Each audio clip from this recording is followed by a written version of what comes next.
What is going on, guys? Welcome back to another video. Today we're gonna be going over 7 money traps to avoid in your 20s and beyond. All right, so like I said, guys, this video we're gonna be going over 7 money traps that people fall into typically in their early 20s, and some people do not get out of these the rest of their life. So I just hope that somebody can take this video, they can apply this information and actually use this information, because at the end of the day, it doesn't matter how many YouTube videos you watch or what kind of books you read or what kind of education you get.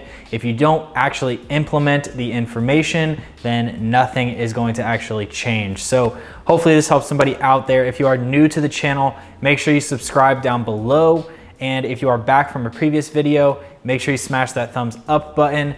And let's get into it. All right, so all of these money traps, guys, are going to be things from my own personal experience that I have gone through that I think can improve your life. So number one would be not using a budget. This would be mistake number one. And this is a huge mistake because you have no record of income coming in and income going out. You are just spending when you want. You decide that you want a new TV, you decide that you want a drink at the grocery store, and you're getting groceries and you have no idea how much you're spending every month on groceries, and you're all over the place. You are keeping no track of anything. So the first thing before you do anything is to set a budget. The first thing you need to do is you need to sit down, you need to say, how much money am I making every month? If you're self-employed or your income is kind of all over the place, you're not gonna be able to get an actual number, but you can come up with some sort of an estimate that your money always comes to. If you are, working a normal job and you get a, predictable check every 2 weeks, it's gonna be even easier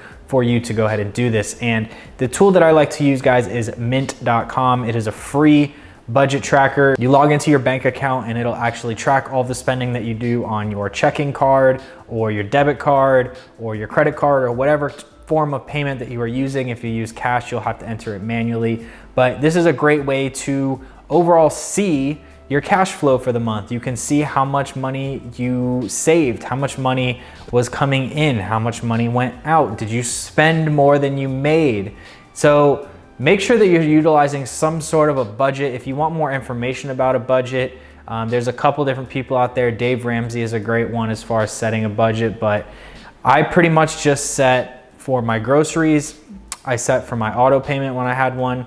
I have for my rent, any insurance, all of your basic things up front need to be accounted for, your groceries, and then you need to have an entertainment fund. You need to have a miscellaneous fund that you're using, for, say you like to get a drink at the gas station, every so often. Have some sort of a budget for these type of things. You can factor that into your, food and drink or your grocery budget if you want to. It's completely up to your scenario and what your financial goals are, but make sure you have some sort of a budget in your financial life. Money trap number 2, and this is gonna be mostly for the fellas out there. This does apply to some women, I guess, but it's going to be going out on expensive first dates. I made this mistake so many times in my early 20s because I wanted to impress the female. I wanted to take her to somewhere that was a little more high end and really give her a high experience so that I could have the standout factor. And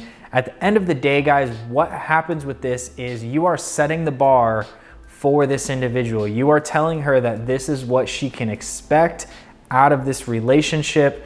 And if you try taking her somewhere else that's a little bit cheaper, next time on the second date, you're probably not gonna have the same type of experience that you have. Maybe when you get back home, you're not gonna go ahead and get the prize, whatever you wanna look at it as. But at the end of the day, if you were going and taking your partner out or your potential partner out on expensive dates, just be aware that you are setting the bar extremely high. And number 2, you also don't really know if you're gonna be with this person long term. So if you go and spend $150 out on a dinner, you tell her that you're taking her to, Eddie V's or Ruth Chris, and you pick her up and you take her there, and the date's not really going that well, now you still have to foot the bill anyway. So I would highly advise that you guys do something a little more economical. Go on a hike, go to a park, go to the beach, go to something that is not going to cost you an arm and a leg, because at the end of the day, you don't want somebody that's only with you for these type of things anyway. You want somebody who's actually with you for you and what you have to offer as an individual, and not what you offer financially. Financially can be a bonus, but it should not be the core reason why anybody is with you, and you don't want to put that false, expectation out there into this other person. So that would be money trap number 2. Money trap number 3, and this happened to me pretty much right around when I turned to 21 and going into 22. I was working a pretty good job. I had just moved into a supervisor role and life was good at the time, and I started making more money. And even though I was making a little bit more money, I was spending more than I was earning at the time, because I was getting my first credit card and I had just gotten out of college. And what I was doing was I was buying drinks for people when I was out, whether this be for a random female that I wanted to buy a drink for at the bar. And at the end of the day, when you do this, 9 times out of 10, she's just gonna use you for the free drinks. So not really the best way to go about it. And not only that, but it wasn't only for, potential, partners or whatever. It was also when I would go out after work with my friends, I'd be like, hey, I'll get the round of shots, or I'll get the next round, it's on me. And I started to have this mentality that, oh, I'm the supervisor and I'm this manager and I have the money and I gotta, take care of people, and I gotta, foot the bill, and I gotta make my, status known, even though it really doesn't mean anything at the end of the day. But this is a huge mistake that a lot of people make. They just, they're already broke as it is. They're already spending way too much money. They're spending more than they earn. They have no type of budget, and they are out at the bar with their friends on Friday night after a long week, and they're buying drinks for everybody, in their crew. So this would be money mistake that a lot of people fall into, especially if you're in your early 20s. Money mistake number 4, and this is a big one. This kind of ties into the last 2 in a way, and then more going into the rest of this video, but it would be trying to look rich instead of actually being rich. Now, this is something that usually younger people fall into, and sometimes they don't ever get out of this trap. They stay in this hamster wheel of always having the newest car and the biggest house and the newest shoes and the newest iPhone and all this stuff, and they end up in this hamster wheel that they can never get out of. And ultimately what this is you're trying to perceive that somebody, you're trying to perceive what others think of you more than what you think of you. You are trying to, look that, hey, I have my life together and I'm doing really well, and I have to show you that I'm doing really well so that you can value me in that aspect. And this is a huge mistake, because most of the wealthiest people, guys, you can look at Warren Buffett, you can look at Steve Jobs. These guys pretty much, they wore the same things every day. Steve Jobs always had the black shirt on and the jeans, and they drove older vehicles. I don't really know what Steve Jobs drove, but I know that Warren Buffett still drives his old 2001 Cadillac. I mean, he's not somebody who is concerned about impressing people. At the end of the day, anybody who's actually wealthy, who actually has money, they're not impressed by your Mercedes. They're not impressed by your Lamborghini. They are not impressed by your house. They're not impressed by your watch. At the end of the day, it's much better to actually be rich than to look rich. And by be rich, this doesn't mean that you have to be a Warren Buffett or a Steve Jobs. This just means that you have your life together. You're not overspending, you have a budget, you're not trying to show off. You are actually living, within your lifestyle and controlling your lifestyle, and then using any money that you have, instead of putting them into liabilities and credit cards and all this other stuff, you're investing that money. You're buying properties or stocks and bonds, or, starting a business or whatever it may be for you. But ultimately the goal in life is you want to actually be successful. You don't want to just look like you're successful. So that would be money tip number 4. Number 5 would be increasing your lifestyle as your income increases. Now this again relays back to some of the other ones, but I'm gonna touch on this really quick, because this is ultimately how you end up trying to look rich instead of being rich, and how you end up spending more money than you earn. Typically what happens is when people are working, say, as a front desk agent, I'm gonna just use my example. So I was working as a front desk agent, and I thought that when I had more money, that's what I needed. I just needed more money, and then everything would work out. And then once I got into my supervisor role, I started to upgrade my lifestyle. I now wasn't happy with the car that I had, so I had to get the Audi. I had to get the nicer car because now I was a supervisor, right? So I have to look the part, and all of a sudden my, budget increased. My expenses increased by $450 a month just to have this vehicle. And what happens is we get into this vicious cycle, and then, maybe we move up again at work, and then we need, let's get a bigger apartment. Let's get the 2-bedroom, or let's get the 3-bedroom, or, let's get the nicer apartment down the road. And what happens is people just continually upgrade their lifestyle, and instead of living, the same way and now having extra money to invest and to put into assets, they're just ultimately spending more money trying to either find some sort of happiness. They're seeking an external validation from items or, situations or people, or trying to look a certain way, instead of actually just appreciating what they have and using that money in a smart way. So one of the big mistakes, and this is number 5, this would be to just avoid increasing your expenses as your income increases. And ultimately you're gonna have more money to save, more money to invest, and you're gonna live a much happier life because you're not gonna be always stressed out about how you're going to make the bills. And if something was to happen, such as an emergency, you would actually have money saved or assets acquired, so it wouldn't be that big of a deal. Whereas if you're up to your neck in bills that, say you make $4,000 a month and your bills are $4,000 a month, well, then you're not really gonna ever get ahead. So that would be number 5. Number 6 would be buying new cars or leasing a car. Now, there is a lot of people that love new cars. I mean, who doesn't like a new car? Obviously, they're always nice to have. You always like to have the latest tech and all these other things.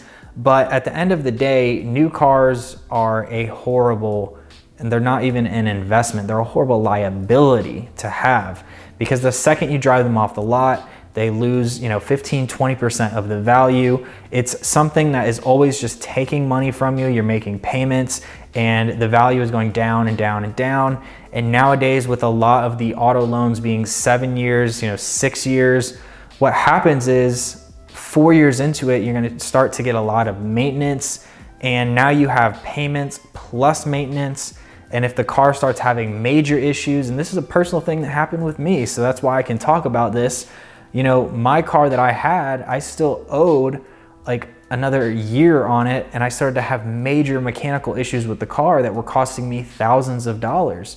So it doesn't make sense to take out these long loans to have a new car that ultimately you're gonna end up underwater in. And the other thing would be leasing a car. Now, there's a lot of people who say that it makes sense because, I want a new car every 3 years, or whatever the case is, I don't have to do the maintenance, yada, yada, yada.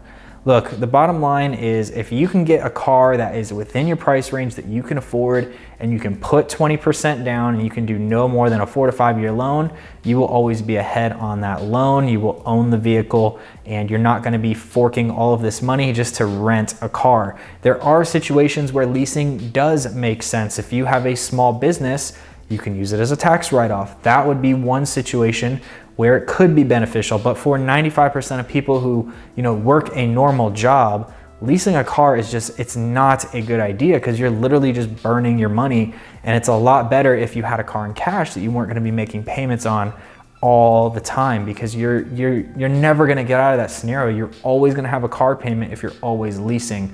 So that would be number 6, would be to avoid buying new cars or leasing cars in general. And the last and final money tip, guys, would be to avoid using credit cards and living on something and buying things just because you can afford the payment. Because what happens is, we say, oh, well, let's go to Best Buy and get this new, laptop, and it's only gonna cost us $57 a month.